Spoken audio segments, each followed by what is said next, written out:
Chapter 32. DOWLYS Humiliation. Well, when that cargo arrived toward sunset, Saturday afternoon, I had my hands full to keep the Marcos from fainting.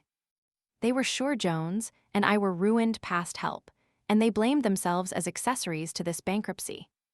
You see, in addition to the dinner materials, which called for a sufficiently round sum, I had bought a lot of extras for the future comfort of the family. For instance, a big lot of wheat, a delicacy as rare to the tables of their class as was ice cream to a hermit's. Also a sizable deal dinner table. Also 2 entire pounds of salt, which was another piece of extravagance in those people's eyes. Also crockery, stools, the clothes, a small cask of beer, and so on. I instructed the Marcos to keep quiet about this sumptuousness, so as to give me a chance to surprise the guests and show off a little. Concerning the new clothes, the simple couple were like children. They were up and down all night to see if it wasn't nearly daylight, so that they could put them on, and they were into them at last as much as an hour before dawn was due. Then their pleasure not to say delirium was so fresh and novel, and inspiring that the sight of it paid me well for the interruptions which my sleep had suffered. The king had slept, just as usual like the dead. The Marcos could not thank him for their clothes, that being forbidden, but they tried every way they could think of to make him see how grateful they were.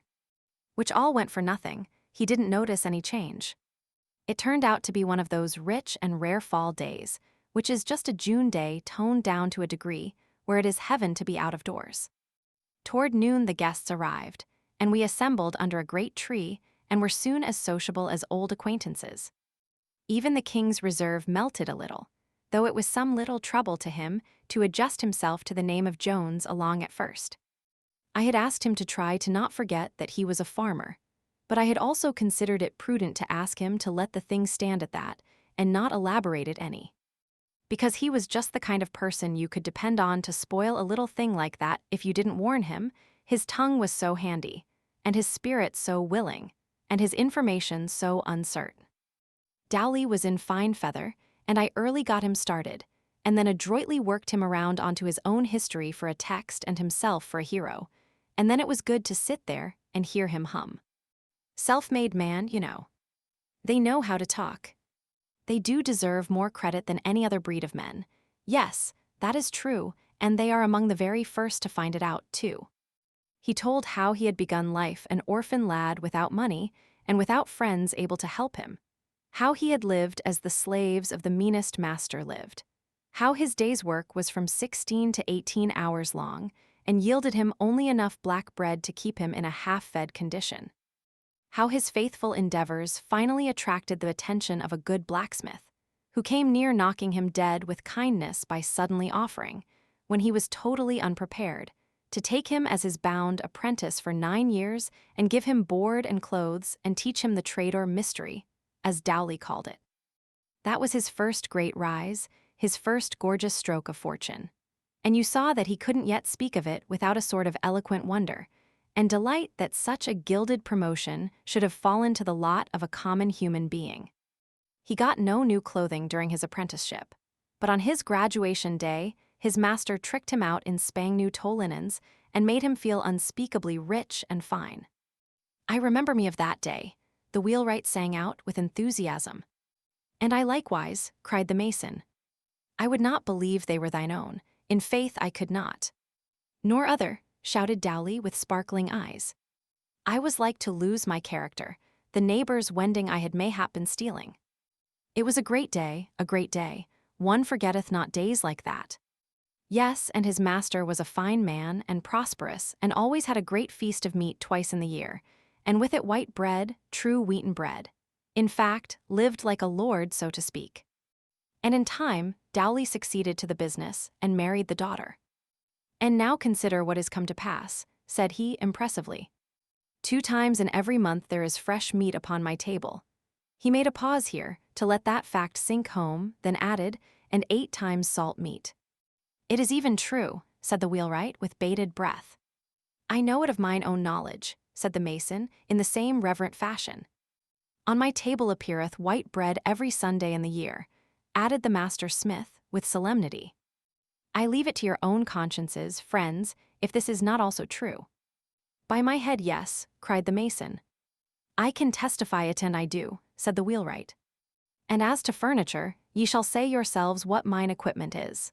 He waved his hand in fine gesture of granting frank and unhampered freedom of speech, and added, "Speak as ye are moved, speak as ye would speak, and I were not here. Ye have 5 stools, and of the sweetest workmanship at that, albeit your family is but 3, said the wheelwright, with deep respect. And 6 wooden goblets, and 6 platters of wood and 2 of pewter to eat and drink from withal, said the mason, impressively. And I say it as knowing God is my judge, and we tarry not here alway, but must answer at the last day for the things said in the body, be they false or be they sooth.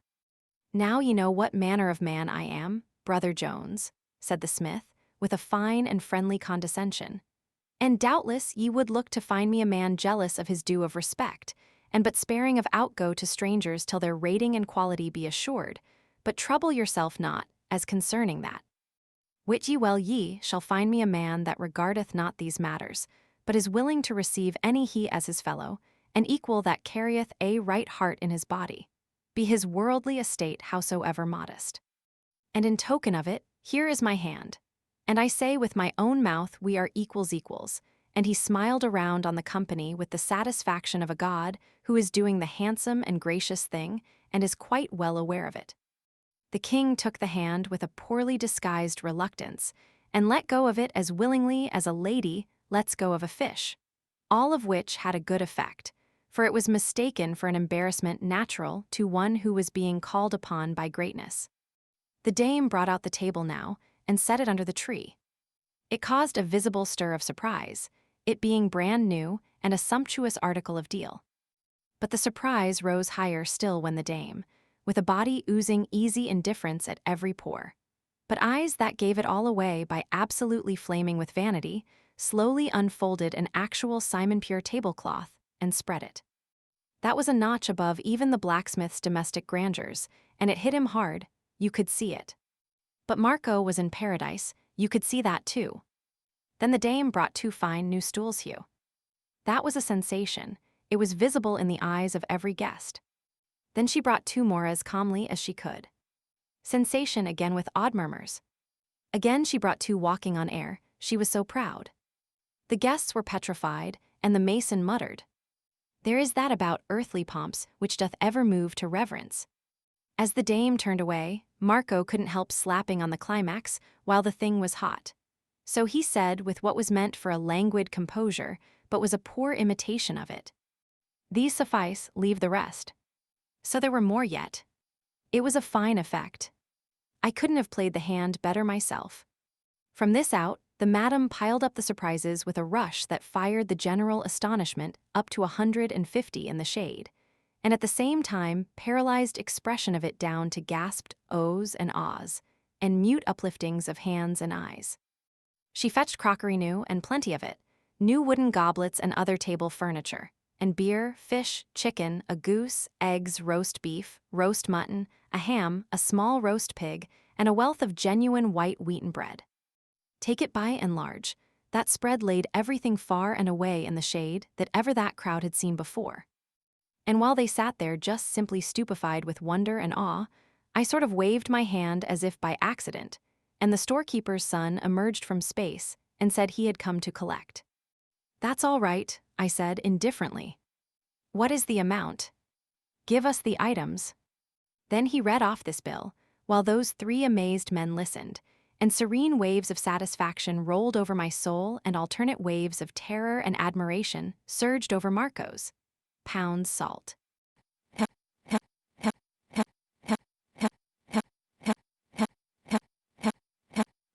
200 dozen pints beer in the wood. 800 bushels wheat.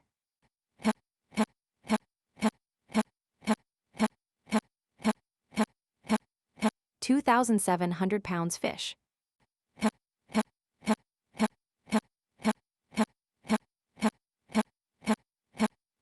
100 hens.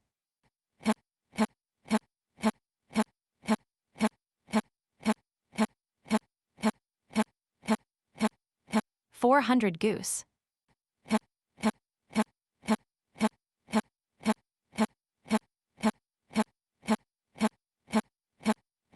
400 dozen eggs.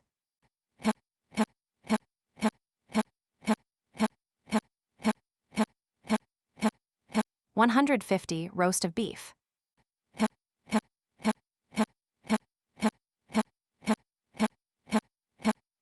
450 roast of mutton.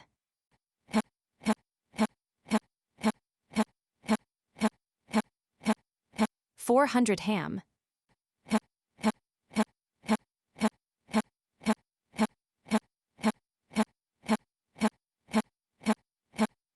800 sucking pig.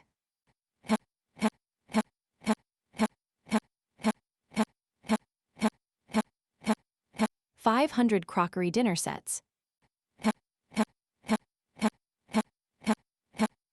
6,000 men's suits and underwear. 2,800 stuff and 1 linsey woolsey gown and underwear.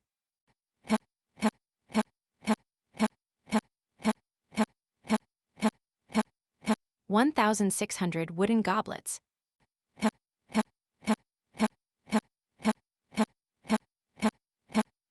800 various table furniture. Deal table.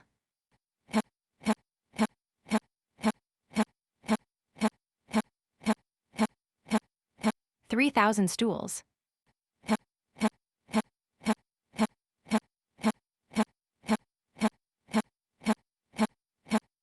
4,000 Miller guns, loaded.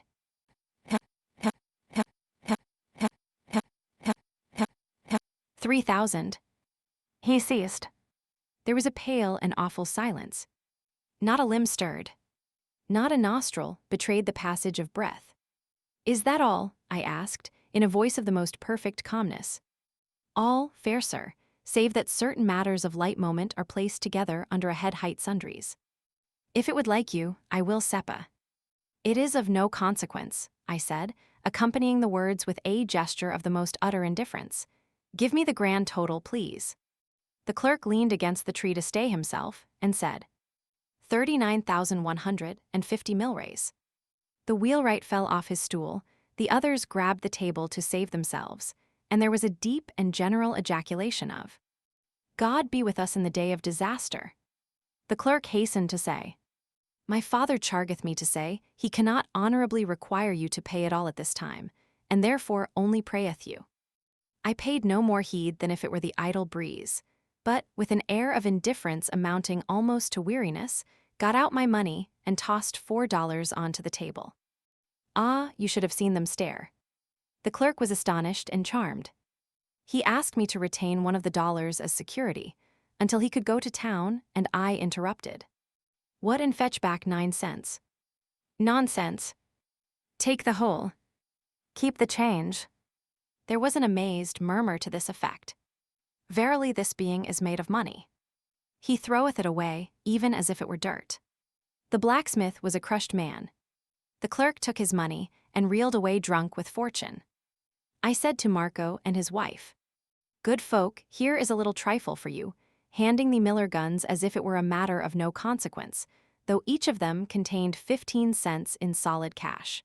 And while the poor creatures went to pieces with astonishment and gratitude, I turned to the others and said as calmly as one would ask the time of day, "Well, if we are all ready, I judge the dinner is. Come, fall to." Ah, well, it was immense. Yes, it was a daisy. I don't know that I ever put a situation together better, or got happier spectacular effects out of the materials available. The blacksmith, well, he was simply mashed. Land. I wouldn't have felt what that man was feeling, for anything in the world. Here he had been blowing and bragging about his grand meat feast twice a year, and his fresh meat twice a month, and his salt meat twice a week, and his white bread every Sunday the year round, all for a family of 3.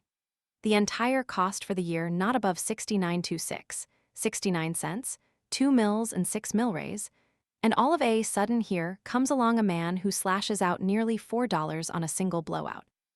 And not only that, but acts as if it made him tired to handle such small sums. Yes, Dowley was a good deal wilted and shrunk up and collapsed. He had the aspect of a bladder balloon that's been stepped on by a cow.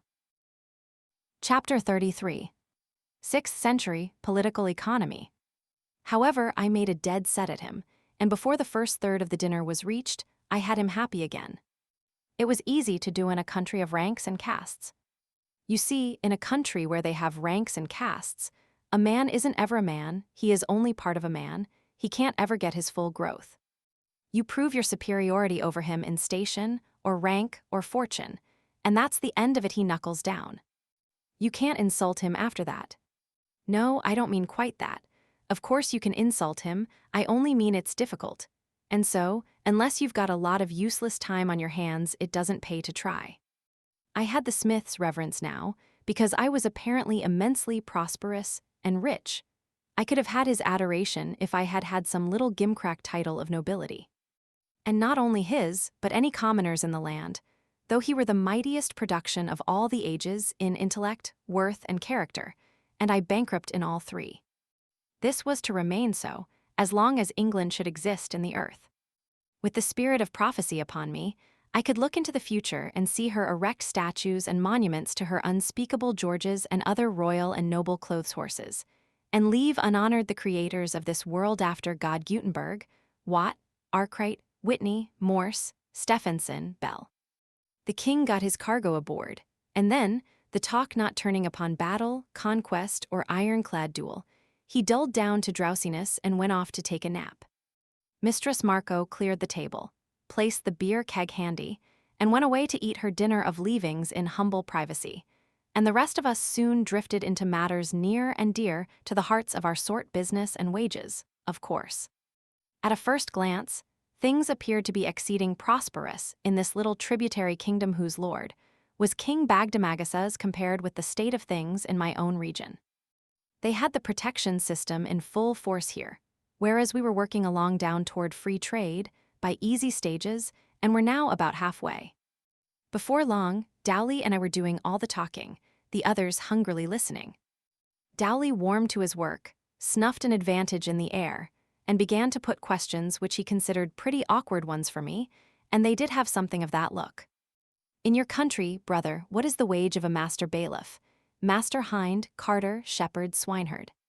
25 milrays a day, that is to say, a quarter of a cent. The smith's face beamed with joy. He said, "With us they are allowed the double of it. And what may a mechanic get? Carpenter, dauber, mason, painter, blacksmith, wheelwright, and the like? On the average, 50 milrays, half a cent a day. Ho ho. With us they are allowed 100. With us any good mechanic is allowed a cent a day. I count out the tailor, but not the others. They are all allowed a cent a day, and in driving times they get more, yes, up to 110 and even 15 milrays a day. I've paid 115 myself within the week. Raw for protection to Sheol with free trade." And his face shone upon the company like a sunburst. But I didn't scare at all. I rigged up my pile driver and allowed myself 15 minutes to drive him into the earth, drive him in, till not even the curve of his skull should show above ground. Here is the way I started in on him. I asked, "What do you pay a pound for salt?" 100 milrays. We pay 40. What do you pay for beef and mutton when you buy it? That was a neat hit, it made the color come. It varieth somewhat, but not much. One may say 75 milrays the pound. We pay 33. What do you pay for eggs? 50 milrays the dozen. We pay 20. What do you pay for beer? It costeth us 8.5 milrays the pint. We get it for 25 bottles for a cent. What do you pay for wheat? At the rate of 900 milrays the bushel. We pay 400. What do you pay for a man's tow linen suit? 13 cents. We pay 6.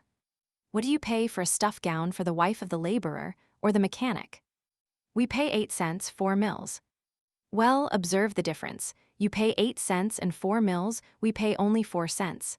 I prepared now to sock it to him. I said, "Look here, dear friend, what's become of your high wages you were bragging so about a few minutes ago?" And I looked around on the company with placid satisfaction, for I had slipped up on him gradually and tied him hand and foot, you see, without his ever noticing that he was being tied at all. "What's become of those noble high wages of yours?"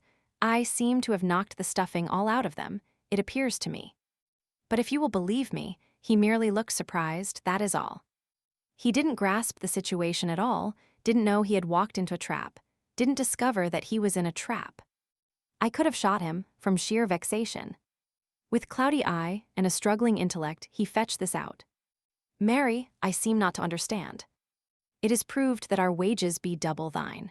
How then may it be that thou'st knocked therefrom the stuffing and miscall, not the wonderly word? This being the first time under grace and providence of God, it hath been granted me to hear it. Well, I was stunned, partly with this unlooked-for stupidity on his part, and partly because his fellows so manifestly sided with him, and were of his mind if you might call it mind. My position was simple enough, plain enough, how could it ever be simplified more? However, I must try. Why, look here, Brother Dowley, don't you see? Your wages are merely higher than ours in name, not in fact. Hear him. They are the doubly, have confessed it yourself. Yes, I don't deny that at all. But that's got nothing to do with it. The amount of the wages in mere coins, with meaningless names attached to them to know them by, has got nothing to do with it. The thing is, how much can you buy with your wages? That's the idea. While it is true that with you a good mechanic is allowed about $3.50 a year, and with us only about $1.75. There ye are confessing it again, ye are confessing it again. Confound it, I've never denied it, I tell you. What I say is this. With us $0.50 buys more than $1 buys with you, and therefore it stands to reason, and the commonest kind of common sense, that our wages are higher than yours. He looked dazed, and said despairingly, Verily, I cannot make it out. Ye have just said ours are the higher, and with the same breath ye take it back. Oh, great Scott, isn't it possible to get such a simple thing through your head? Now look here, let me illustrate. We pay 4 cents for a woman's stuff gown, you pay 8.40, which is 4 mills more than double. What do you allow a laboring woman who works on a farm? 2 mills a day. Very good, we allow but half as much. We pay her only 1/10 cent a day, and again ye are conf. Wait. Now, you see, the thing is very simple. This time you'll understand it. For instance, it takes your woman 42 days to earn her gown, at 2 mills a day, 7 weeks' work. But ours earns hers in 40 days, 2 days, short of 7 weeks. Your woman has a gown, and her whole 7 weeks' wages are gone. Ours has a gown, and 2 days' wages left to buy something else with. There, now you understand it. He looked well, he merely looked dubious. It's the most I can say, so did the others. I waited to let the thing work. Dowley spoke at last and betrayed the fact that he actually hadn't gotten away from his rooted and grounded superstitions yet. He said, with a trifle of hesitancy, But he cannot fail to grant that 2 mills a day is better than 1. Jacques. Well, of course, I hated to give it up. So I chanced another flyer. Let us suppose a case. Suppose one of your journeymen goes out and buys the following articles: 1 pound of salt, dozen eggs, dozen pints of beer, bushel of wheat, tow linen suit, pounds of beef, pounds of mutton. The lot will cost him 32 cents. It takes him 32 working days to earn the money 5 weeks and 2 days. Let him come to us and work 32 days at half the wages. He can buy all those things for a shade under 14.12 cents. They will cost him a shade under 29 days' work, and he will have about half a week's wages over. Carry it through the year. He would save nearly a week's wages every 2 months, your man nothing, thus saving 5 or 6 weeks' wages in a year, your man not a cent. Now I reckon you understand that high wages and low wages are phrases that don't mean anything in the world until you find out which of them will buy the most. It was a crusher. But alas, it didn't crush. No, I had to give it up. What those people valued was high wages. It didn't seem to be a matter of any consequence to them whether the high wages would buy anything or not. They stood for protection and swore by it, which was reasonable enough, because interested parties had gulled them into the notion that it was protection which had created their high wages. I proved to them that in a quarter of a century their wages had advanced but 30%, while the cost of living had gone up 100, and that with us, in a shorter time, wages had advanced 40%. while the cost of living had gone steadily down. But it didn't do any good. Nothing could unseat their strange beliefs. Well, I was smarting under a sense of defeat. Undeserved defeat, but what of that? That didn't soften the smart any. And to think of the circumstances. The first statesman of the age, the capablest man, the best-informed man in the entire world, the loftiest uncrowned head that had moved through the clouds of any political firmament for centuries, sitting here apparently defeated in argument by an ignorant country blacksmith. And I could see that those others were sorry for me, which made me blush, till I could smell my whiskers scorching. Put yourself in my place. Feel as mean as I did, as ashamed as I felt. Wouldn't you have struck below the belt to get even? Yes, you would. It is simply human nature. Well, that is what I did. I am not trying to justify it. I'm only saying that I was mad, and anybody would have done it. Well, when I make up my mind to hit a man, I don't plan out a love tap. No, that isn't my way. As long as I'm going to hit him at all, I'm going to hit him a lifter. And I don't jump at him all of a sudden and risk making a blundering halfway business of it. No, I get away off yonder to one side and work up on him gradually so that he never suspects that I'm going to hit him at all. And by, all in a flash, he's flat on his back, and he can't tell for the life of him how it all happened. That is the way I went for Brother Dowley. I started to talking lazy and comfortable, as if I was just talking to pass the time. And the oldest man in the world couldn't have taken the bearings of my starting place and guessed where I was going to fetch up. Boys, there's a good many curious things about law and custom and usage and all that sort of thing when you come to look at it, yes, and about the drift and progress of human opinion and movement, too. There are written laws, they perish, but there are also unwritten laws, they are eternal. Take the unwritten law of wages. It says they've got to advance, little by little, straight through the centuries. And notice how it works. We know what wages are now, here and there and yonder. We strike an average and say that's the wages of today. We know what the wages were 100 years ago and what they were 200 years ago. That's as far back as we can get, but it suffices to give us the law of progress, the measure and rate of the periodical augmentation. And so, without a document to help us, we can come pretty close to determining what the wages were 300 and 400 and 500 years ago. Good so far. Do we stop there? No. We stop looking backward. We face around and apply the law to the future. My friends, I can tell you what people's wages are going to be at any date in the future you want to know, for hundreds and hundreds of years. What, Goodman, what? Yes. In 700 years, wages will have risen to 6 times what they are now, here in your region, and farm hands will be allowed 3 cents a day, and mechanics 6. I would I might die now and live then, interrupted Smug, the wheelwright, with a fine avaricious glow in his eye. And that isn't all, they'll get their board besides. Such as it is, it won't bloat them. 250 years later, pay attention, now a mechanic's wages will be, mind you, this is law, not guesswork. A mechanic's wages will then be 20 cents a day. There was a general gasp of awed astonishment. Dickon the mason murmured, with raised eyes and hands. More than 3 weeks' pay for 1 day's work. Riches of a truth, yes, riches, muttered Marco, his breath coming quick and short with excitement. Wages will keep on rising, little by little, as steadily as a tree grows, and at the end of 340 years more, there'll be at least one country where the mechanic's average wage will be 200 cents a day. It knocked them absolutely dumb. Not a man of them could get his breath for upwards of 2 minutes.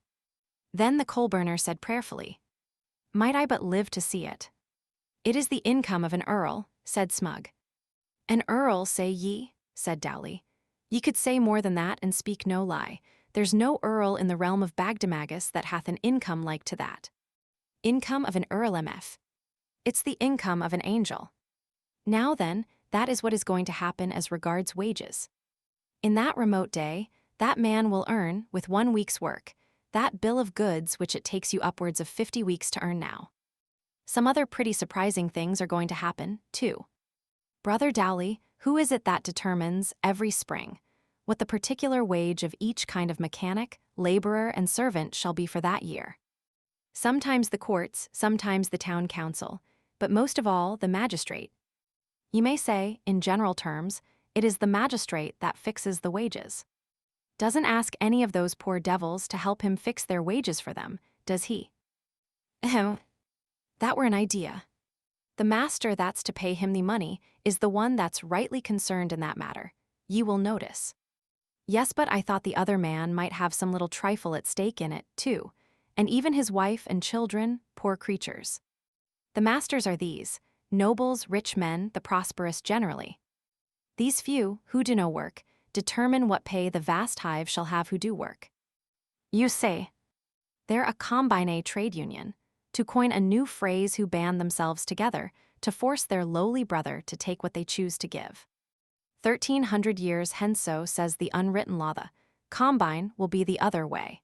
And then how these fine people's posterity will fume and fret and grit their teeth over the insolent tyranny of trade unions.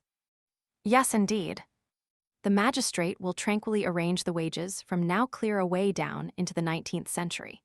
And then all of a sudden the wage earner will consider that a couple of 1,000 years or so is enough of this one-sided sort of thing, and he will rise up and take a hand in fixing his wages himself.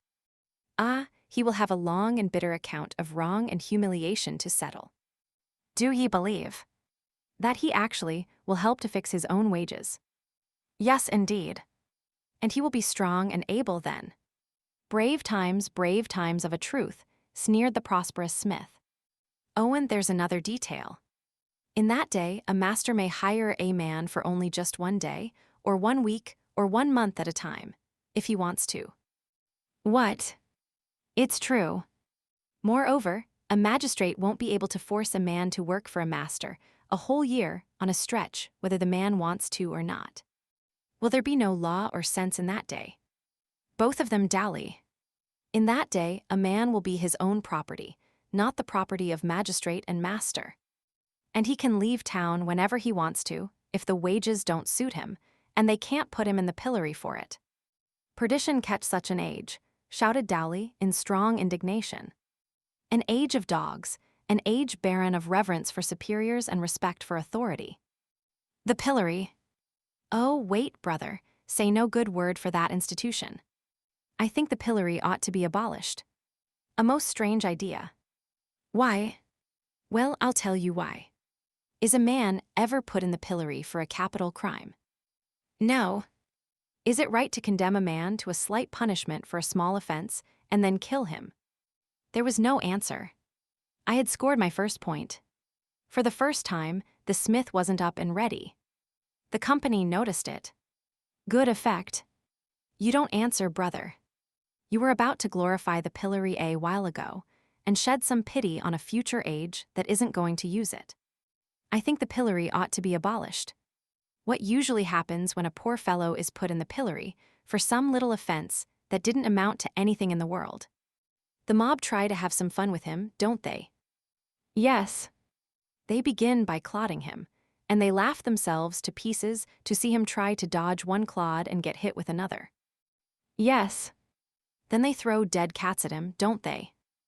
Yes. Well then, suppose he has a few personal enemies in that mob and here, and they're a man or a woman with a secret grudge against him, and suppose especially that he is unpopular in the community for his pride, or his prosperity, or one thing or another. Stones and bricks take the place of clods and cats presently, don't they? There is no doubt of it. As a rule he is crippled for life, isn't he? Jaws broken, teeth smashed out, or legs mutilated, gangrened, presently cut off. Or an eye knocked out, maybe both eyes. It is true, God knoweth it. And if he is unpopular he can depend on dying, right there in the stocks, can't he? He surely can. One may not deny it. I take it none of you are unpopular by reason of pride or insolence, or conspicuous prosperity, or any of those things that excite envy and malice among the base scum of a village. You wouldn't think it much of a risk to take a chance in the stocks. Dowley winced visibly. I judged he was hit. But he didn't betray it by any spoken word. As for the others, they spoke out plainly and with strong feeling. They said they had seen enough of the stocks to know what a man's chance in them was, and they would never consent to enter them if they could compromise on a quick death by hanging. Well, to change the subject I think I've established my point that the stocks ought to be abolished. I think some of our laws are pretty unfair. For instance, if I do a thing which ought to deliver me to the stocks, and you know I did it and yet keep still and don't report me, you will get the stocks if anybody informs on you. Ah, but that would serve you but right, said Dowley, for you must inform. So saith the law. The others coincided. Well, all right, let it go, since you vote me down. But there's one thing which certainly isn't fair. The magistrate fixes a mechanic's wage at 1 cent a day, for instance. The law says that if any master shall venture, even under utmost press of business, to pay anything over that cent a day, even for a single day, he shall be both fined and pilloried for it. And whoever knows he did it and doesn't inform, they also shall be fined and pilloried. Now it seems to me unfair, Dowley, and a deadly peril to all of us, that because you thoughtlessly confessed, a while ago, that within a week you have paid 1 cent and 15 mil. Oh, I tell you it was a smasher. You ought to have seen them to go to pieces, the whole gang. I had just slipped up on poor smiling and complacent Dowley so nice and easy and softly, that he never suspected anything was going to happen till the blow came crashing down and knocked him all to rags. A fine effect. In fact, as fine as any I ever produced, with so little time to work it up in. But I saw in a moment that I had overdone the thing a little. I was expecting to scare them, but I wasn't expecting to scare them to death. They were mighty near it, though. You see, they had been a whole lifetime learning to appreciate the pillory, and to have that thing staring them in the face, and every one of them distinctly at the mercy of me, a stranger, if I chose to go and report well, it was awful, and they couldn't seem to recover from the shock, they couldn't seem to pull themselves together. Pale, shaky, dumb, pitiful. Why, they weren't any better than so many dead men. It was very uncomfortable. Of course, I thought they would appeal to me to keep mum, and then we would shake hands, and take a drink all round, and laugh it off, and there an end. But no, you see I was an unknown person, among a cruelly oppressed and suspicious people, a people always accustomed to having advantage taken of their helplessness, and never expecting just or kind treatment from any but their own families and very closest intimates. Appeal to me to be gentle, to be fair, to be generous. Of course they wanted to, but they couldn't dare. Chapter 34. The Yankee and the King sold, as a SLAVS. Well, what had I better do? Nothing in a hurry, sure. I must get up a diversion, anything to employ me while I could think, and while these poor fellows could have a chance to come to life again. There sat Marco, petrified in the act of trying to get the hang of his miller gun turned to stone, just in the attitude he was in when my piledriver fell, the toy still gripped in his unconscious fingers. So I took it from him and proposed to explain its mystery. Mystery. A simple little thing like that, and yet it was mysterious enough for that race and that age. I never saw such an awkward people with machinery. You see, they were totally unused to it. The miller gun was a little double-barreled tube of toughened glass, with a neat little trick of a spring to it, which upon pressure would let a shot escape. But the shot wouldn't hurt anybody, it would only drop into your hand. In the gun were 2 sizes wee mustard seed shot, and another sort that were several times larger. They were money. The mustard seed shot represented millrays, the larger ones mills. So the gun was a purse, and very handy too. You could pay out money in the dark with it with accuracy, and you could carry it in your mouth, or in your vest pocket if you had one. I made them of several sizes, one size so large that it would carry the equivalent of $1. Using shot for money was a good thing for the government. The metal cost nothing, and the money couldn't be counterfeited, for I was the only person in the kingdom who knew how to manage a shot tower. Paying the shot soon came to be a common phrase. Yes, and I knew it would still be passing men's lips, away down in the 19th century, yet none would suspect how and when it originated. The king joined us about this time, mightily refreshed by his nap, and feeling good. Anything could make me nervous now, I was so uneasy for our lives were in danger. And so, it worried me to detect a complacent something in the king's eye which seemed to indicate that he had been loading himself up for a performance of some kind or other. Confound it, why must he go and choose such a time as this? I was right. He began, straight off, in the most innocently artful and transparent and lubberly way, to lead up to the subject of agriculture. The cold sweat broke out all over me. I wanted to whisper in his ear, "Man, we are in awful danger. Every moment is worth a principality till we get back these men's confidence. Don't waste any of this golden time." But of course, I couldn't do it. Whisper to him. It would look as if we were conspiring. So I had to sit there and look calm and pleasant while the king stood over that dynamite mine and mooned along about his damned onions and things. At first, the tumult of my own thoughts, summoned by the danger signal and swarming to the rescue from every quarter of my skull, kept up such a hurrah and confusion and fifing and drumming that I couldn't take in a word. But presently, when my mob of gathering plans began to crystallize and fall into position and form line of battle, a sort of order and quiet ensued, and I caught the boom of the king's batteries, as if out of remote distance. Were not the best way, methinks, albeit it is not to be denied that authorities differ as concerning this point, some contending that the onion is but an unwholesome berry when stricken early from the tree. The audience showed signs of life, and sought each other's eyes in a surprised and troubled way. Willia's others do yet maintain, with much show of reason, that this is not of necessity the case, instancing that plums and other like cereals do be always dug in the unripe state. The audience exhibited distinct distress, yes, and also fear. Yet are they clearly wholesome, the more especially when one doth assuage the asperities of their nature by admixture of the tranquilizing juice of the wayward cabbage. The wild light of terror began to glow in these men's eyes, and one of them muttered, "These be errors, every one God hath surely smitten the mind of this farmer." I was in miserable apprehension, I sat upon thorns.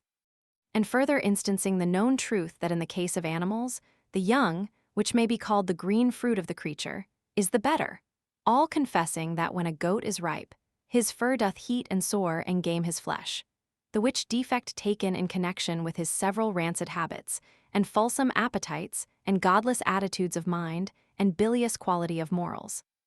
They rose and went for him. With a fierce shout, the one would betray us, the other is mad. "Kill them!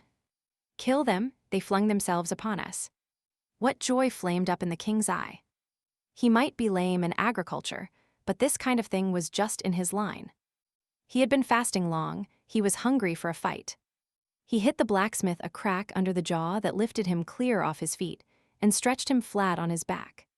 St. George for Britain, and he down the wheelwright. The mason was big, but I laid him out like nothing. The three gathered themselves up and came again, went down again, came again, and kept on repeating this with native British pluck until they were battered to jelly, reeling with exhaustion, and so blind that they couldn't tell us from each other. And yet they kept right on, hammering away with what might was left in them. Hammering each other for, we stepped aside and looked on while they rolled and struggled and gouged, and pounded and bit, with the strict and wordless attention to business of so many bulldogs. We looked on without apprehension, for they were fast getting past ability to go for help against us, and the arena was far enough from the public road to be safe from intrusion.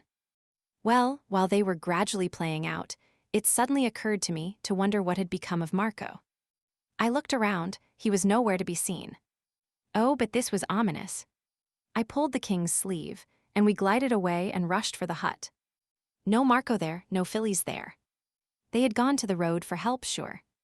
I told the king to give his heels wings, and I would explain later. We made good time across the open ground, and as we darted into the shelter of the wood, I glanced back and saw a mob of excited peasants swarm into view, with Marco and his wife at their head. They were making a world of noise, but that couldn't hurt anybody.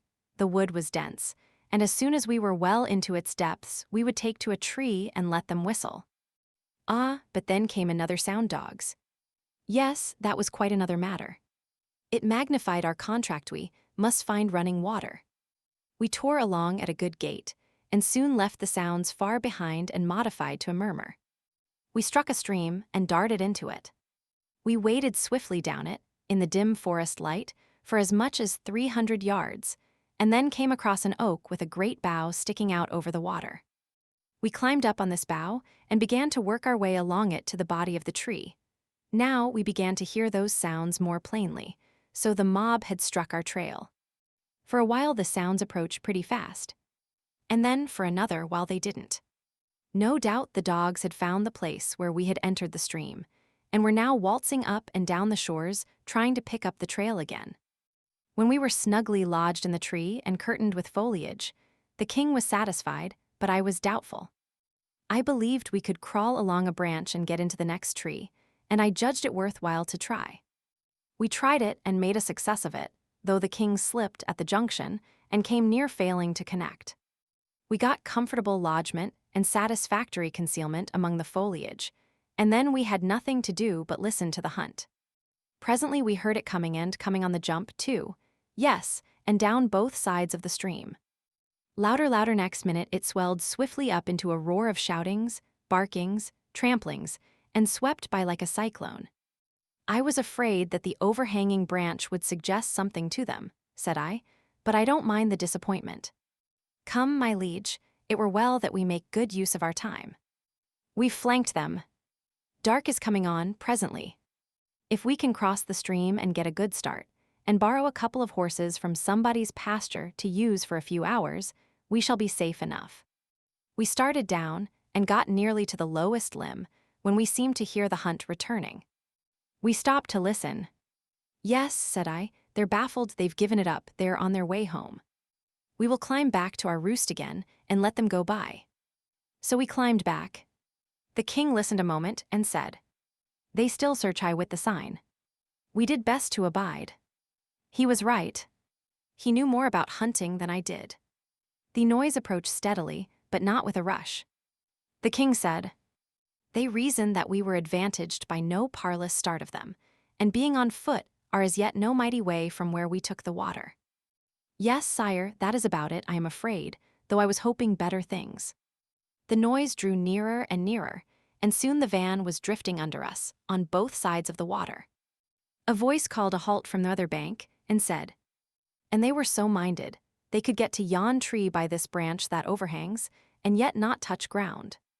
You will do well to send a man up it. Marry, that we will do. I was obliged to admire my cuteness in foreseeing this very thing and swapping trees to beat it. But don't you know, there are some things that can beat smartness and foresight. Awkwardness and stupidity can. The best swordsman in the world doesn't need to fear the second best swordsman in the world. No, the person for him to be afraid of is some ignorant antagonist who has never had a sword in his hand before. He doesn't do the thing he ought to do, and so the expert isn't prepared for him. He does the thing he ought not to do, and often it catches the expert out and ends him on the spot. Well, how could I, with all my gifts, make any valuable preparation against a nearsighted, cross-eyed, pudding-headed clown who would aim himself at the wrong tree and hit the right one? And that is what he did. He went for the wrong tree, which was, of course, the right one by mistake, and up he started. Matters were serious now. We remained still and awaited developments. The peasant twirled his difficult way up. The king raised himself up and stood.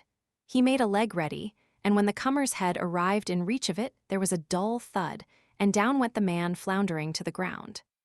There was a wild outbreak of anger below, and the mob swarmed in from all around, and there we were treed and prisoners. Another man started up. The bridging bough was detected, and a volunteer started up the tree that furnished the bridge. The king ordered me to play Horatius and keep the bridge. For a while the enemy came thick and fast, but no matter, the head man of each procession always got a buffet that dislodged him as soon as he came in reach. The king's spirits rose, his joy was limitless. He said that if nothing occurred to mar the prospect, we should have a beautiful night, for on this line of tactics, we could hold the tree against the whole countryside. However, the mob soon came to that conclusion themselves, wherefore they called off the assault and began to debate other plans. They had no weapons, but there were plenty of stones, and stones might answer. We had no objections. A stone might possibly penetrate to us once in a while, but it wasn't very likely. We were well protected by boughs and foliage, and were not visible from any good aiming point. If they would but waste half an hour in stone throwing, the dark would come to our help. We were feeling very well satisfied. We could smile, almost laugh. But we didn't, which was just as well, for we should have been interrupted. Before the stones had been raging through the leaves and bouncing from the boughs 15 minutes, we began to notice a smell. A couple of sniffs of it was enough of an explanation it was smoke. Our game was up at last. We recognized that. When smoke invites you, you have to come. They raised their pile of dry brush and damp weeds higher and higher, and when they saw the thick cloud begin to roll up and smother the tree, they broke out in a storm of joy clamors. I got enough breath to say, "Proceed, my liege, after you as manners." The king gasped, "Follow me down, and then back thyself against one side of the trunk, and leave me the other. Then will we fight. Let each pile his dead, according to his own fashion and taste." Then he descended, barking and coughing, and I followed. I struck the ground an instant after him. We sprang to our appointed places, and began to give and take with all our might. The powwow and racket were prodigious. It was a tempest of riot and confusion and thick-falling blows. Suddenly some horsemen tore into the midst of the crowd, and a voice shouted, "Holder ye our dead men." How good it sounded! The owner of the voice bore all the marks of a gentleman. Picturesque and costly raiment, the aspect of command, a hard countenance, with complexion and features marred by dissipation. The mob fell humbly back, like so many spaniels. The gentleman inspected us critically, then said sharply to the peasants, "What are ye doing to these people? They be madmen, worshipful sir, that have come wandering we know not whence, and ye know not whence. Do ye pretend ye know them not? Most honored sir, we speak but the truth. They are strangers and unknown to any in this region, and they be the most violent and bloodthirsty madmen that ever. Peace! Ye know not what ye say. They are not mad. Who are ye? And whence are ye? Explain." "We are but peaceful strangers, sir," I said, "and traveling upon our own concerns. We are from a far country and unacquainted here. We have purposed no harm, and yet, but for your brave interference and protection, these people would have killed us. As you have divined, sir, we are not mad, neither are we violent or bloodthirsty." The gentleman turned to his retinue and said calmly, "Lash me these animals to their kennels." The mob vanished in an instant, and after them plunged the horsemen, laying about them with their whips and pitilessly riding down such as were witless enough to keep the road instead of taking to the bush. The shrieks and supplications presently died away in the distance, and soon the horsemen began to straggle back. Meantime, the gentleman had been questioning us more closely, but had dug no particulars out of us. We were lavish of recognition of the service he was doing us, but we revealed nothing more than that we were friendless strangers from a far country. When the escort were all returned, the gentleman said to one of his servants, "Bring the led horses and mount these people." "Yes, my lord." We were placed toward the rear, among the servants. We traveled pretty fast, and finally drew rein some time after dark at a roadside in some 10 or 12 miles from the scene of our troubles. My lord went immediately to his room, after ordering his supper, and we saw no more of him. At dawn in the morning, we breakfasted and made ready to start. My lord's chief attendant sauntered forward at that moment with indolent grace, and said, "Ye have said ye should continue upon this road, which is our direction likewise. Wherefore my lord, the Earl Grip, hath given commandment that ye retain the horses and ride, and that certain of us ride with ye a 20 mile to a fair town that hight Camelot, whenso ye shall be out of peril." We could do nothing less than express our thanks and accept the offer. We jogged along, 6 in the party, at a moderate and comfortable gait, and in conversation learned that my Lord Grip was a very great personage in his own region, which lay a day's journey beyond Camelot. We loitered to such a degree that it was near the middle of the forenoon when we entered the market square of the town. We dismounted and left our thanks once more for my lord, and then approached a crowd assembled in the center of the square to see what might be the object of interest. It was the remnant of that old peregrinating band of slaves. So they had been dragging their chains about all this weary time. That poor husband was gone, and also many others, and some few purchases had been added to the gang. The king was not interested, and wanted to move along, but I was absorbed and full of pity. I could not take my eyes away from these worn and wasted wrecks of humanity. There they sat, grounded upon the ground, silent, uncomplaining, with bowed heads, a pathetic sight.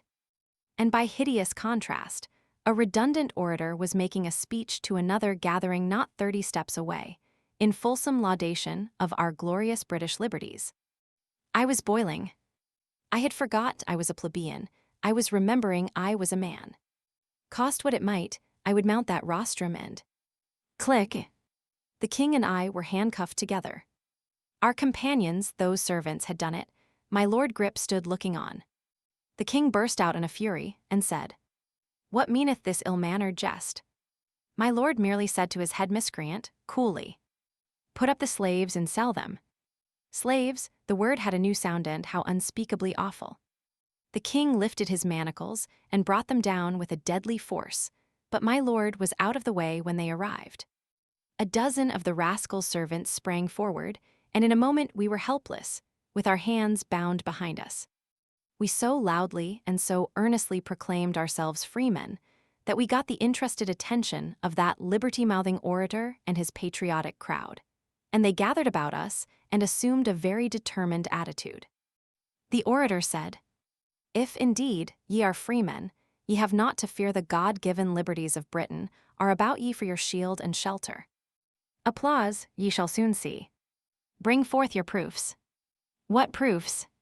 Proof that ye are freemen. All I remembered. I came to myself, I said nothing. But the king stormed out. "Thou art insane man. It were better, and more in reason, that this thief and scoundrel here prove that we are not freemen." You see, he knew his own laws just as other people so often know the laws, by words, not by effects. They take a meaning and get to be very vivid when you come to apply them to yourself. All hands shook their heads and looked disappointed.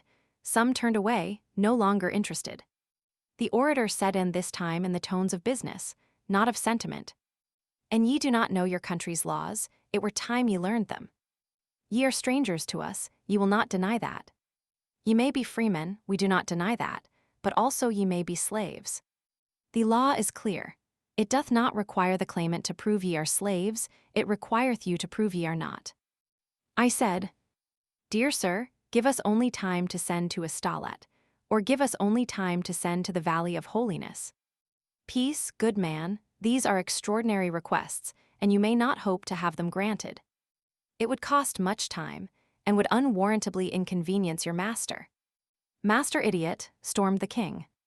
"I have no master, I myself am the M." "Silence for God's sake." I got the words out in time to stop the king. We were in trouble enough already. It could not help us any to give these people the notion that we were lunatics. There is no use in stringing out the details. The earl put us up and sold us at auction. This same infernal law had existed in our own South in my own time, more than 1,300 years later, and under it hundreds of freemen who could not prove that they were freemen had been sold into lifelong slavery without the circumstance making any particular impression upon me. But the minute law and the auction block came into my personal experience, a thing which had been merely improper before became suddenly hellish. Well, that's the way we are made. Yes, we were sold at auction like swine. In a big town and an active market, we should have brought a good price. But this place was utterly stagnant, and so we sold at a figure which makes me ashamed every time I think of it. The King of England brought $7, and his Prime Minister 9, whereas the king was easily worth $12, and I as easily worth 15. But that is the way things always go. If you force a sale on a dull market, I don't care what the property is, you are going to make a poor business of it, and you can make up your mind to it. If the earl had wit enough too. However, there is no occasion for my working my sympathies up on his account. Let him go for the present. I took his number, so to speak. The slave dealer bought us both, and hitched us onto that long chain of his, and we constituted the rear of his procession. We took up our line of march and passed out of Camelot at noon, and it seemed to me unaccountably strange and odd that the King of England and his chief minister, marching manacled and fettered and yoked in a slave convoy, could move by all manner of idle men and women.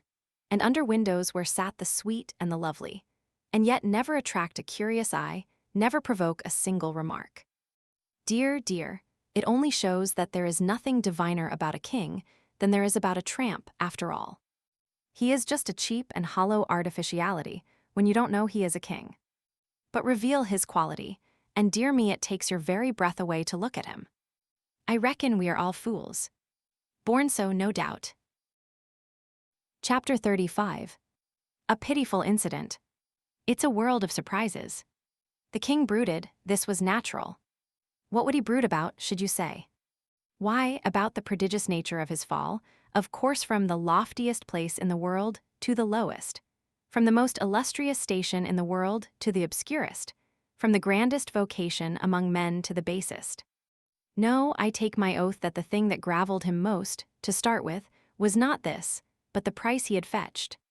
He couldn't seem to get over that $7. Well, it stunned me so, when I first found it out, that I couldn't believe it. It didn't seem natural. But as soon as my mental sight cleared and I got a right focus on it, I saw I was mistaken. It was natural. For this reason, a king is a mere artificiality, and so a king's feelings, like the impulses of an automatic doll, are mere artificialities. But as a man, he is a reality, and his feelings, as a man, are real, not phantoms. It shames the average man to be valued below his own estimate of his worth, and the king certainly wasn't anything more than an average man if he was up that high. Confound him, he wearied me with arguments to show that in anything like a fair market he would have fetched $25, sure a thing which was plainly nonsense, and full of the baldest conceit. I wasn't worth it myself. But it was tender ground for me to argue on. In fact, I had to simply shirk argument and do the diplomatic instead. I had to throw conscience aside and brazenly concede that he ought to have brought $25, whereas I was quite well aware that in all the ages, the world had never seen a king that was worth half the money, and during the next 13 centuries wouldn't see one that was worth the fourth of it. Yes, he tired me. If he began to talk about the crops, or about the recent weather, or about the condition of politics, or about dogs, or cats, or morals, or theology, no matter what I sighed, for I knew what was coming. He was going to get out of it a palliation of that tiresome $7 sale. Wherever we halted where there was a crowd, he would give me a look which said plainly, "If that thing could be tried over again now, with this kind of folk, you would see a different result." Well, when he was first sold, it secretly tickled me to see him go for $7, but before he was done with his sweating and worrying I wished he had fetched 100. The thing never got a chance to die, for every day, at one place or another, possible purchasers looked us over, and, as often as any other way, their comment on the king was something like this: "Here's a $2.50 chump with a $30 style." Pity, but style was marketable. At last this sort of remark produced an evil result. Our owner was a practical person, and he perceived that this defect must be mended if he hoped to find a purchaser for the king. So he went to work to take the style out of his sacred majesty. I could have given the man some valuable advice, but I didn't. You mustn't volunteer advice to a slave driver unless you want to damage the cause you are arguing for. I had found it a sufficiently difficult job to reduce the king's style to a peasant's style, even when he was a willing and anxious pupil. Now then, to undertake to reduce the king's style to a slave's styland by fourscore too. It was a stately contract. Never mind the details, it will save me trouble to let you imagine them. I will only remark that at the end of a week there was plenty of evidence that lash and club and fist had done their work well. The king's body was a sight to see and to weep over, but his spirit, why, it wasn't even phased.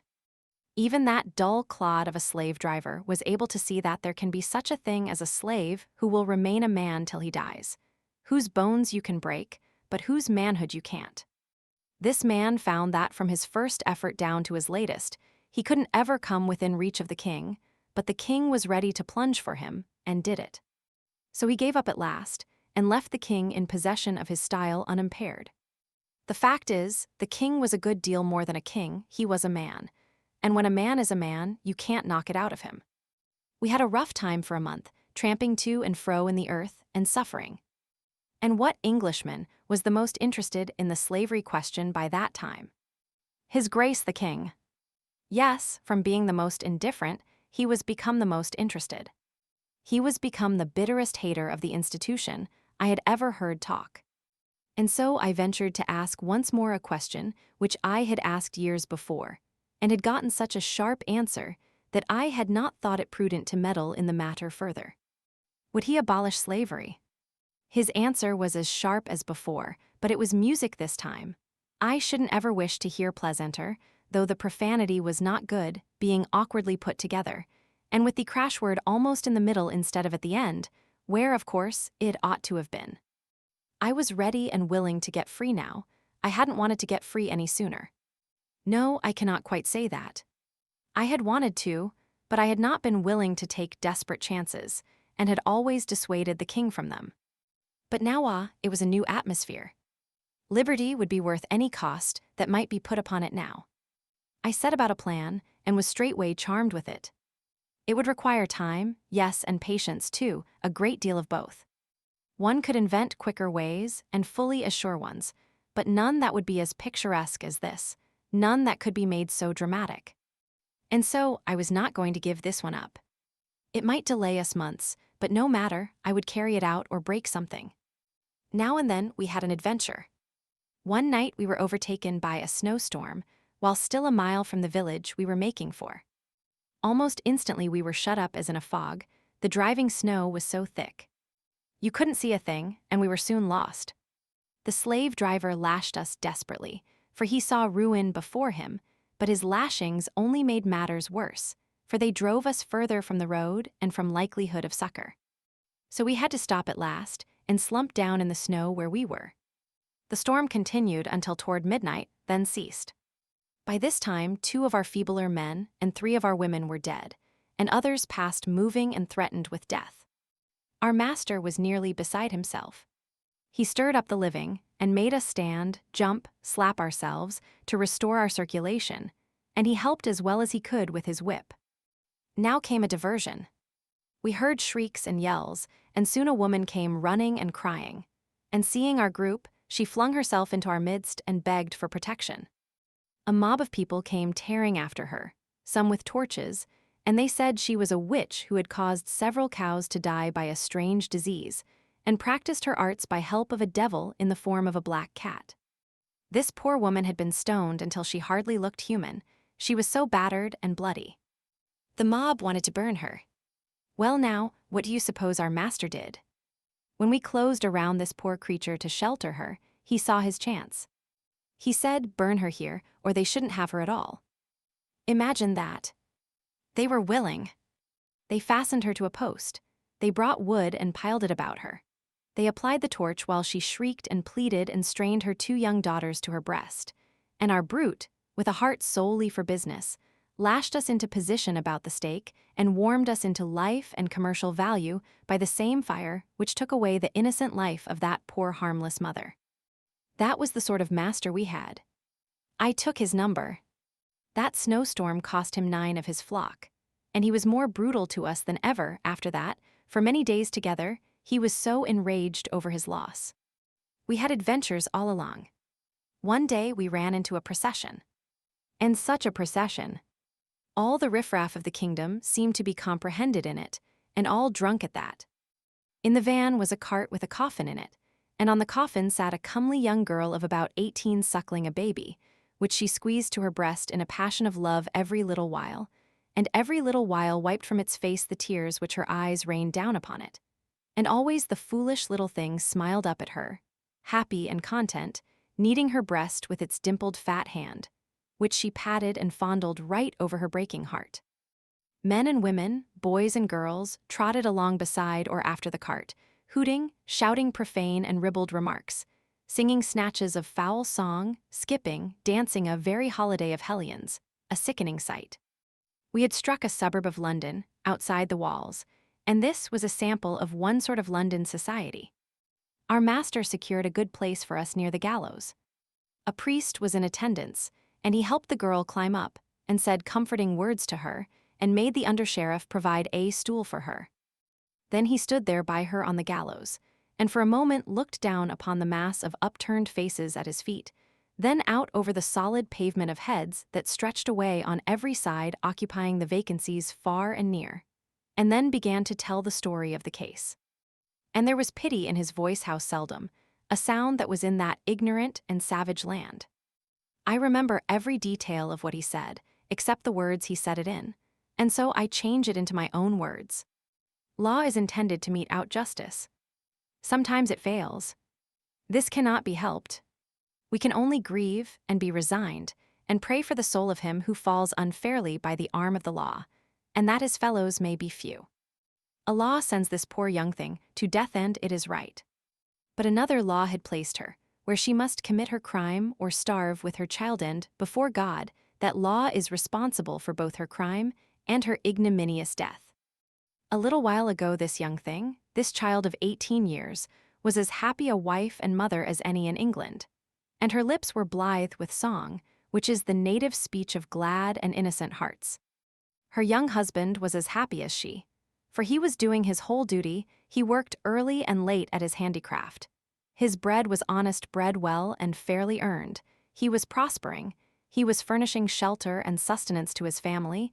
He was adding his mite to the wealth of the nation. By consent of a treacherous law, instant destruction fell upon this holy home and swept it away. That young husband was waylaid and impressed, and sent to sea. The wife knew nothing of it. She sought him everywhere. She moved the hardest hearts with the supplications of her tears, the broken eloquence of her despair. Weeks dragged by, she watching, waiting, hoping, her mind going slowly to wreck under the burden of her misery. Little by little, all her small possessions went for food. When she could no longer pay her rent, they turned her out of doors.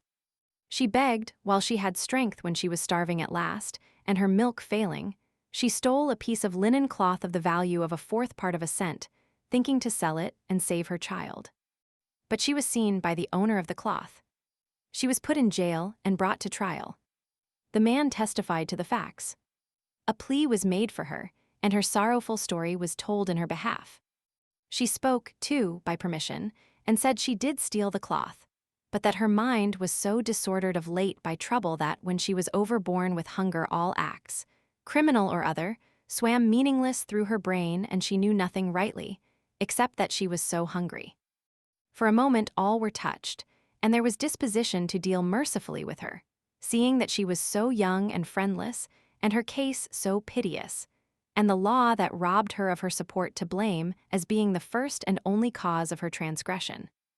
But the prosecuting officer replied that, whereas these things were all true and most pitiful as well, still there was much small theft in these days, and mistimed mercy here would be a danger to property. Oh, my God, is there no property in ruined homes and orphaned babes and broken hearts that British law holds precious?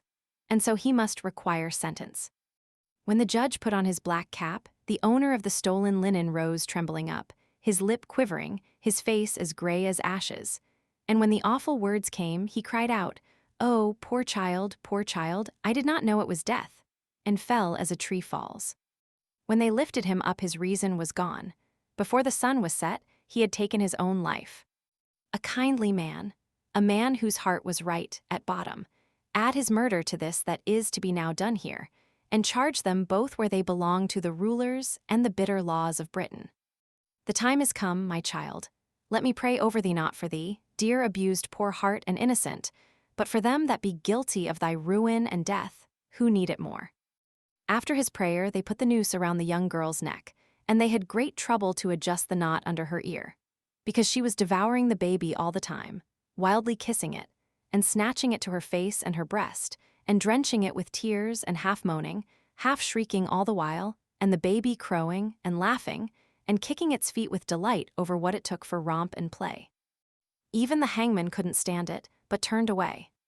When all was ready, the priest gently pulled and tugged and forced the child out of the mother's arms, and stepped quickly out of her reach. But she clasped her hands, and made a wild spring toward him, with a shriek. But the rope end the under-sheriff held her short. Then she went on her knees, and stretched out her hands, and cried, "One more kiss, oh, my God, one more it is the dying that begs it." She got it, she almost smothered the little thing. And when they got it away again, she cried out, "Oh, my child, my darling, it will die. It has no home, it has no father, no friend, no mother." "It has them all," said that good priest. "All these will I be to it till I die." You should have seen her face then. Gratitude. Lord, what do you want with words to express that? Words are only painted fire, a look is the fire itself.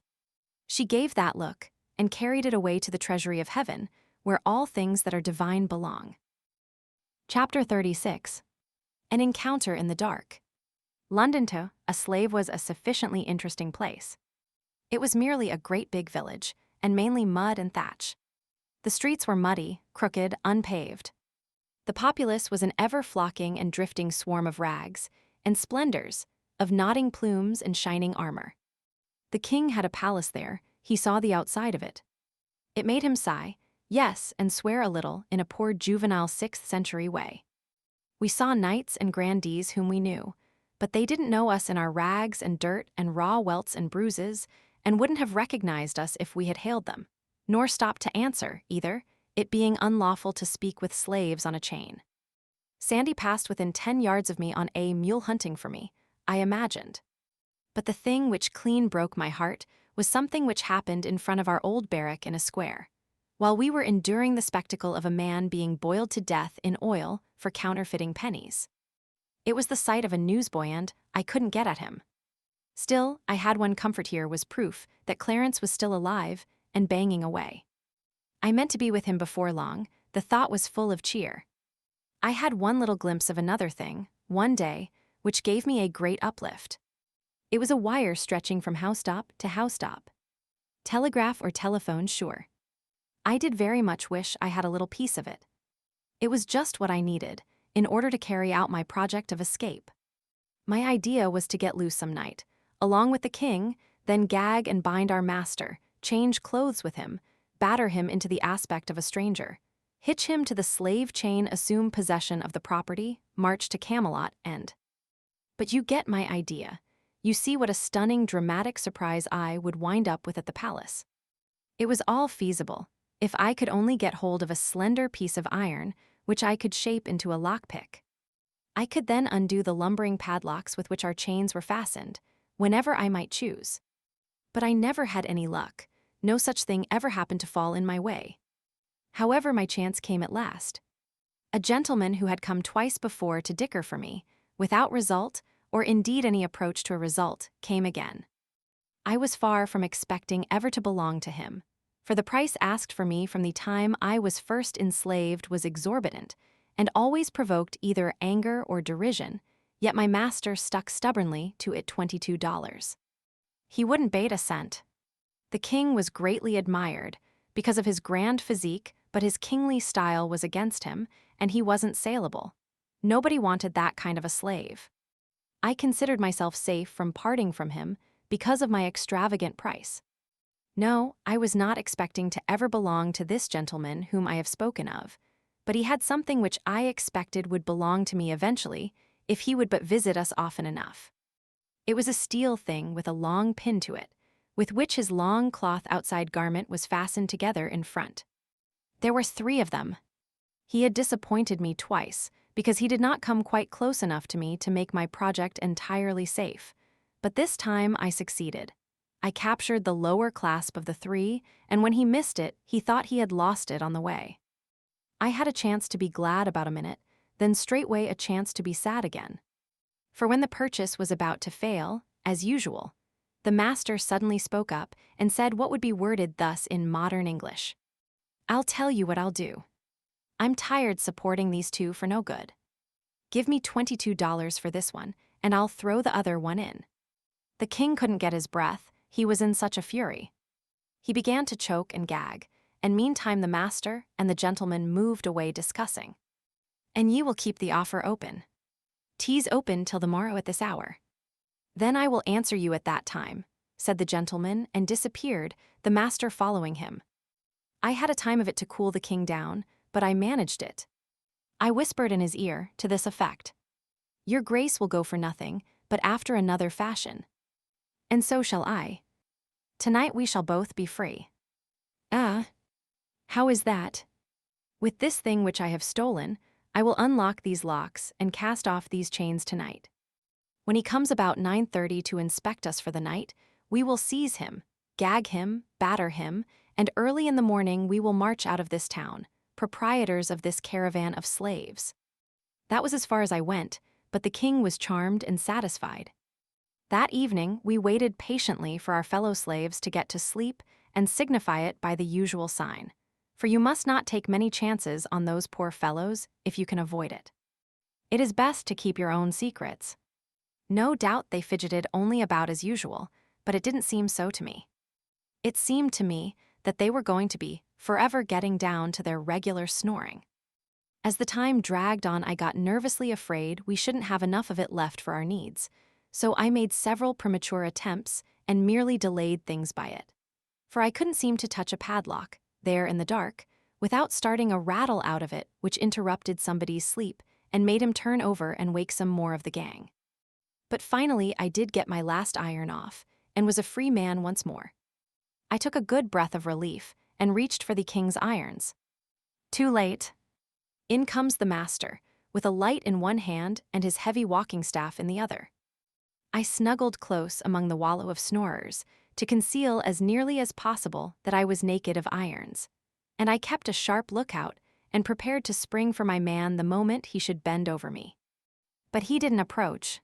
He stopped, gazed absently toward our dusky mass a minute, evidently thinking about something else, then set down his light, moved musingly toward the door, and before a body could imagine what he was going to do, he was out of the door and had closed it behind him. "Quick," said the king. "Fetch him back." Of course, it was the thing to do, and I was up and out in a moment. But dear me, there were no lamps in those days, and it was a dark night. But I glimpsed a dim figure a few steps away. I darted for it, threw myself upon it, and then there was a state of things and lively. We fought and scuffled and struggled, and drew a crowd in no time. They took an immense interest in the fight and encouraged us all they could, and, in fact, couldn't have been pleasanter or more cordial if it had been their own fight. Then a tremendous row broke out behind us, and as much as half of our audience left us, with a rush, to invest some sympathy in that. Lanterns began to swing in all directions. It was the watch gathering from far and near. Presently a halberd fell across my back, as a reminder, and I knew what it meant. I was in custody. So was my adversary. We were marched off toward prison, one on each side of the watchman. Here was disaster. Here was a fine scheme gone to sudden destruction. I tried to imagine what would happen when the master should discover that it was I who had been fighting him, and what would happen if they jailed us together in the general apartment for brawlers and petty lawbreakers, as was the custom, and what might. Just then my antagonist turned his face around in my direction. The freckled light from the watchman's tin lantern fell on it, and, by George, he was the wrong man. Chapter 37. An awful predicament. Sleep. It was impossible. It would naturally have been impossible in that noisome cavern of a jail, with its mangy crowd of drunken, quarrelsome, and song-singing rapscallions. But the thing that made sleep all the more a thing not to be dreamed of was my racking impatience to get out of this place and find out the whole size of what might have happened yonder in the slave quarters in consequence of that intolerable miscarriage of mine. It was a long night, but the morning got around at last. I made a full and frank explanation to the court. I said I was a slave, the property of the great Earl Grip, who had arrived just after dark at the Tabard Inn in the village on the other side of the water, and had stopped there overnight, by compulsion, he being taken deadly sick with a strange and sudden disorder. I had been ordered to cross to the city in all haste and bring the best physician. I was doing my best. Naturally, I was running with all my might. The night was dark. I ran against this common person here, who seized me by the throat and began to pummel me, although I told him my errand, and implored him, for the sake of the great Earl my master's mortal peril. The common person interrupted, and said it was a lie, and was going to explain how I rushed upon him and attacked him without a word. Silence, sirrah, from the court. Take him hence, and give him a few stripes whereby, to teach him how to treat the servant of a nobleman after a different fashion another time. Go, Then the court begged my pardon, and hoped I would not fail to tell his lordship it was in no wise the court's fault that this high-handed thing had happened. I said I would make it all right, and so took my leave. Took it just in time, too. He was starting to ask me why I didn't fetch out these facts the moment I was arrested. I said I would if I had thought of it, which was true, but that I was so battered by that man that all my wit was knocked out of me, and so forth and so on, and got myself away, still mumbling. I didn't wait for breakfast. No grass grew under my feet. I was soon at the slave quarters. Empty, everybody gone. That is, everybody except one body, the slave master's. It lay there all battered to pulp, and all about were the evidences of a terrific fight. There was a rude board coffin on a cart at the door, and workmen, assisted by the police, were thinning a road through the gaping crowd in order that they might bring it in. I picked out a man humble enough in life to condescend to talk with one so shabby as I, and got his account of the matter. There were 16 slaves here. They rose against their master in the night, and thou seest how it ended. Yes. How did it begin? There was no witness but the slaves. They said the slave that was most valuable got free of his bonds and escaped in some strange way by magic arts, 'twas thought, by reason that he had no key, and the locks were neither broke nor in any wise injured. When the master discovered his loss, he was mad with despair, and threw himself upon his people with his heavy stick, who resisted and brake his back, and in other and divers ways did give him hurts that brought him swiftly to his end. This is dreadful. It will go hard with the slaves, no doubt, upon the trial. Marry, the trial is over. Over? Would they be a week, think you, on the matter so simple? They were not the half of a quarter of an hour at it. Why, I don't see how they could determine which were the guilty ones in so short a time. Which ones? Indeed, they considered not particulars like to that. They condemned them in a body. Wit ye not the law, which men say the Romans left behind them here when they went, that, if one slave killeth his master, all the slaves of that man must die for it? True. I had forgotten. And when will these die? Belike within a 24 hours, albeit some say they will wait a pair of days more, if peradventure they may find the missing one meantime. The missing one. It made me feel uncomfortable. Is it likely they will find him? Before the day is spent, yes. They seek him everywhere. They stand at the gates of the town, with certain of the slaves who will discover him to them if he cometh, and none can pass out but he will be first examined. Might one see the place where the rest are confined? The outside of it, yes. The inside of it, but you will not want to see that. I took the address of that prison for future reference, and then sauntered off. At the first second-hand clothing shop I came to, up a back street, I got a rough rig suitable for a common seaman who might be going on a cold voyage, and bound up my face with a liberal bandage, saying I had a toothache. This concealed my worst bruises. It was a transformation. I no longer resembled my former self. Then I struck out for that wire, found it, and followed it to its den. It was a little room over a butcher's shop, which meant that business wasn't very brisk in the telegraphic line. The young chap in charge was drowsing at his table. I locked the door and put the vast key in my bosom. This alarmed the young fellow, and he was going to make a noise, but I said, "Save your wind, if you open your mouth you are dead sure. Tackle your instrument. Lively now. Call Camelot. This doth amaze me. How should such as you know aught of such matters as? Call Camelot. I am a desperate man. Call Camelot, or get away from the instrument, and I will do it myself." What you? Yes, certainly. Stop gabbling. Call the palace. He made the call. Now then, call Clarence. Clarence who? Never mind Clarence who. Say you want Clarence, you'll get an answer. He did so. We waited 5 nerve-straining minutes, 10 minutes, how long it did seem, and then came a click that was as familiar to me as a human voice, for Clarence had been my own pupil. Now my lad, vacate. They would have known my touch, maybe, and so your call was surest, but I'm all right now. He vacated the place and cocked his ear to listen, but it didn't win. I used a cipher. I didn't waste any time in sociabilities with Clarence, but squared away for business, straight off thus. The king is here and in danger. We were captured and brought here as slaves. We should not be able to prove our identity, and the fact is, I am not in a position to try. Send a telegram for the palace here, which will carry conviction with it. His answer came straight back. They don't know anything about the telegraph. They haven't had any experience yet. The line to London is so new. Better not venture that. They might hang you. Think up something else. Might hang us. Little he knew how closely he was crowding the facts. I couldn't think up anything for the moment. Then an idea struck me, and I started it along. Send 500 picked knights with Launcelot in the lead, and send them on the jump. Let them enter by the southwest gate, and look out for the man with a white cloth around his right arm. The answer was prompt. They shall start in half an hour. All right, Clarence. Now tell this lad here that I'm a friend of yours and a deadhead, and that he must be discreet and say nothing about this visit of mine. The instrument began to talk to the youth, and I hurried away.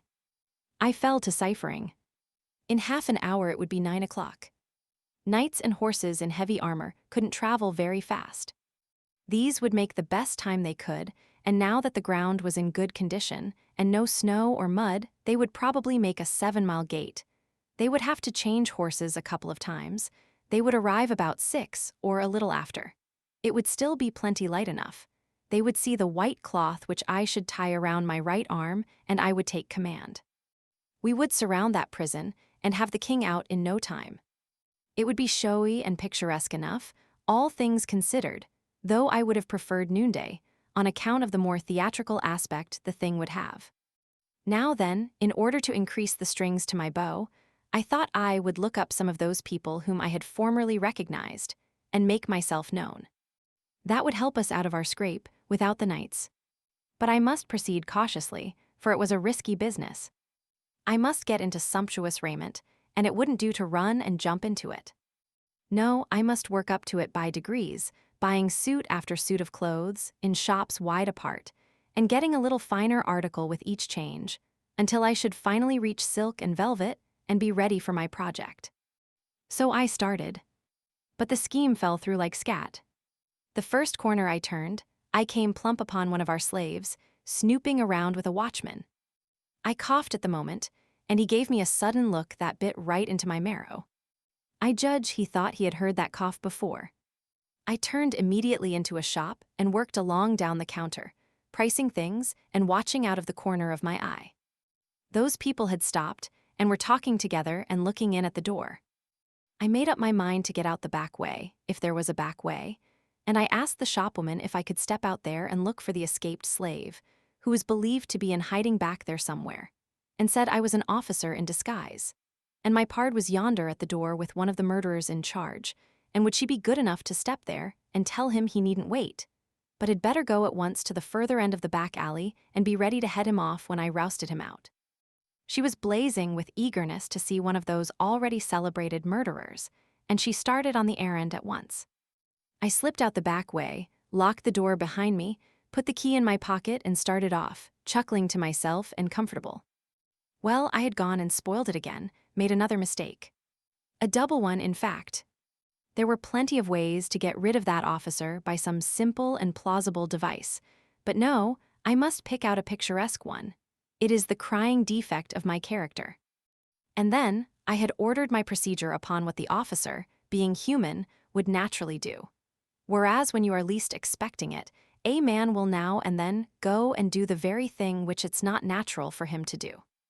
The natural thing for the officer to do in this case was to follow straight on my heels. He would find a stout oaken door, securely locked, between him and me. Before he could break it down, I should be far away and engaged in slipping into a succession of baffling disguises, which would soon get me into a sort of raiment which was a surer protection from meddling law dogs in Britain than any amount of mere innocence and purity of character. But instead of doing the natural thing, the officer took me at my word and followed my instructions. And so, as I came trotting out of that cul-de-sac, full of satisfaction with my own cleverness, he turned the corner and I walked right into his handcuffs. If I had known it was a cul-de-sac, however, There isn't any excusing a blunder like that, let it go. Charge it up to profit and loss. Of course, I was indignant, and swore I had just come ashore from a long voyage, and all that sort of thing just to see, if it would deceive that slave. But it didn't. I know me. Then I reproached him for betraying me. He was more surprised than hurt. He stretched his eyes wide and said, "What wouldst have me let thee, of all men, escape and not hang with us, when thou'rt the very cause of our hanging?" Go to. Go to was their way of saying I should smile, or I like that, queer talkers those people. Well, there was a sort of bastard justice in his view of the case, and so I dropped the matter. When you can't cure a disaster by argument, what is the use to argue? It isn't my way. So I only said, "You're not going to be hanged." None of us are. Both men laughed, and the slave said, "Ye have not ranked as a fool before. You might better keep your reputation, seeing the strain would not be for long. It will stand it, I reckon.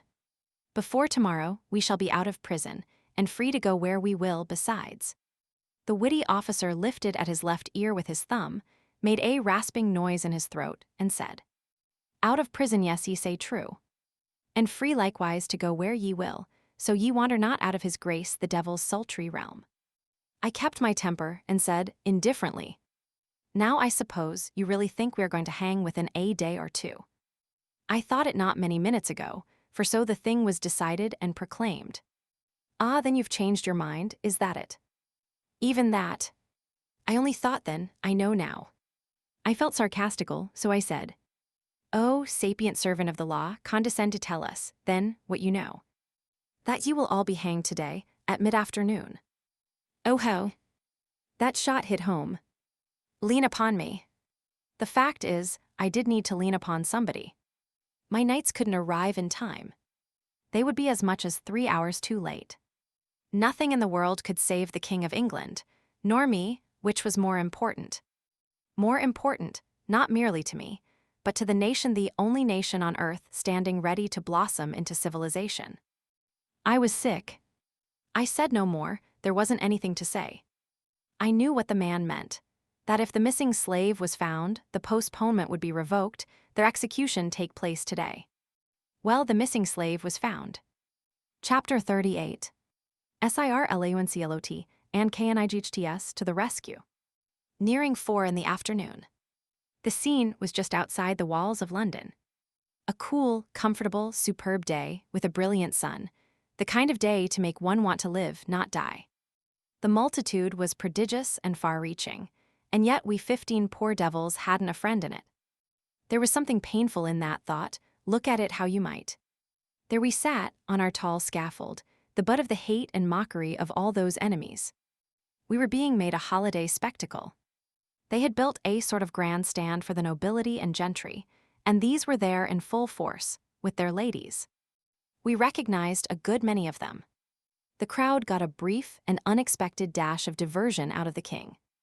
The moment we were freed of our bonds, he sprang up, in his fantastic rags, with face bruised out of all recognition, and proclaimed himself Arthur, King of Britain, and denounced the awful penalties of treason upon every soul there present if hair of his sacred head were touched.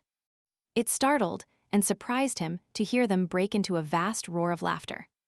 It wounded his dignity, and he locked himself up in silence. Then, although the crowd begged him to go on, and tried to provoke him to it by catcalls, jeers, and shouts of, "Let him speak. The king. The king." His humble subjects' hunger and thirst for words of wisdom out of the mouth of their master, his serene and sacred raggedness. But it went for nothing. He put on all his majesty, and sat under this rain of contempt and insult unmoved. He certainly was great in his way. Absently, I had taken off my white bandage and wounded about my right arm. When the crowd noticed this, they began upon me. They said, "Doubtless this sailor man is his minister, observe his costly badge of office." I let them go on until they got tired, and then I said, "Yes, I am his minister, the boss, and tomorrow you will hear that from Camelot which—" I got no further. They drowned me out with joyous derision. But presently there was silence, for the sheriffs of London, in their official robes, with their subordinates, began to make a stir which indicated that business was about to begin. In the hush which followed, our crime was recited, the death warrant read, then everybody uncovered while a priest uttered a prayer. Then a slave was blindfolded, the hangman unslung his rope. There lay the smooth road below us, we upon one side of it, the banked multitude wailing its other side a good clear road, and kept free by the police. How good it would be to see my 500 horsemen come tearing down it. But no, it was out of the possibilities. I followed its receding thread out into the distance, not a horseman on it, or sign of one. There was a jerk, and the slave hung dangling and hideously squirming, for his limbs were not tied. A second rope was unslung. In a moment, another slave was dangling. In a minute, a third slave was struggling in the air. It was dreadful. I turned away my head a moment, and when I turned back, I missed the king. They were blindfolding him. I was paralyzed. I couldn't move. I was choking. My tongue was petrified. They finished blindfolding him. They led him under the rope. I couldn't shake off that clinging impotence. But when I saw them put the noose around his neck, then everything let go in me, and I made a spring to the rescue, and, as I made it, I shot one more glance abroad. By George! Here they came, a-tilting, 500 mailed and belted knights on bicycles. The grandest sight that ever was seen. Lord, how the plumes streamed, how the sun flamed and flashed from the endless procession of webby wheels. I waved my right arm as Launcelot swept in. He recognized my rag. I tore away noose and bandage, and shouted, "On your knees, every rascal of you, and salute the king. Who fails shall sup in hell tonight." I always use that high style when I'm climaxing an effect. Well, it was noble to see Launcelot and the boys swarm up onto that scaffold and heave sheriffs and such overboard. And it was fine to see that astonished multitude go down on their knees and beg their lives of the king they had just been deriding and insulting. And as he stood apart there, receiving this homage in rags, I thought to myself, well, really there is something peculiarly grand about the gait and bearing of a king, after all. I was immensely satisfied. Take the whole situation all around, it was one of the gaudiest effects I ever instigated. And presently up comes Clarence, his own self, and winks and says, very modernly, "Good deal of a surprise, wasn't it? I knew you'd like it. I've had the boys practicing this long time, privately, and just hungry for a chance to show off."